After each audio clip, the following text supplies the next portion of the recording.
بندوں کی عبادتوں کو ضائع نہ کرے. اتنی سہولتوں کے باوجود اگر کوئی روزہ نہ رکھے، تراویح نہ پڑھے، نماز نہ پڑھے، جھوٹ بولنا نہ چھوڑے، گناہ نہ چھوڑے، تو پھر کب چھوڑے گا؟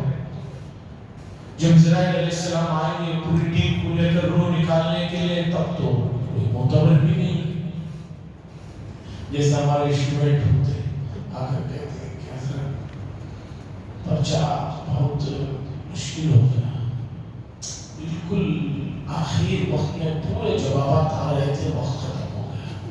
جیسے پرچہ بنانے والوں کو معلوم ہی نہیں کہ 20 سوال کے کتنے وقت میں بنانا چاہیے. 3 گھنٹے دیے، یہ نہیں لکھے، وہ باہر نکل کے کہہ رہا مجھے اس کا بھی پتا تھا، اس کا بھی پتا تھا، اس کا بھی پتا تھا.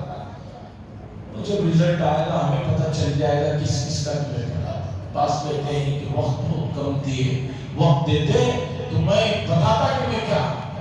تو اس طرح انسان یہ سوچ رہا ہے کہ میں لمبا جیوں گا، یہ کروں گا، کسی کی زندگی کا کوئی بھروسہ نہیں. اس ماہ مبارک کی قدر کیجئے، کتنے لوگ اٹھ رہے ہیں، کس کا کیا پتا، بھروسہ نہیں ہے. اور شیطان سے دشمنی کیجئے، اور دشمنی کا آسان نسخہ یہ ہے کہ بس سنت کے مطابق زندگی پر عمل کرنا شروع کر دیجئے. اللہ سے دعا فرمائے اللہ سے مسئلے کو سمجھنے کی اور اس کے تقاضوں پر عمل کرنے کی توفیق نصیب فرمائے. وآخر دعوانا الحمدللہ رب العالمین. الحمدللہ رب العالمین والصلاة والسلام على سيدنا المرسلين وعلى آله وصحبه أجمعين. اللهم صل وسلم صلى الله تعالى وسلم على خير محمد وعلى آله وصحبه أجمعين.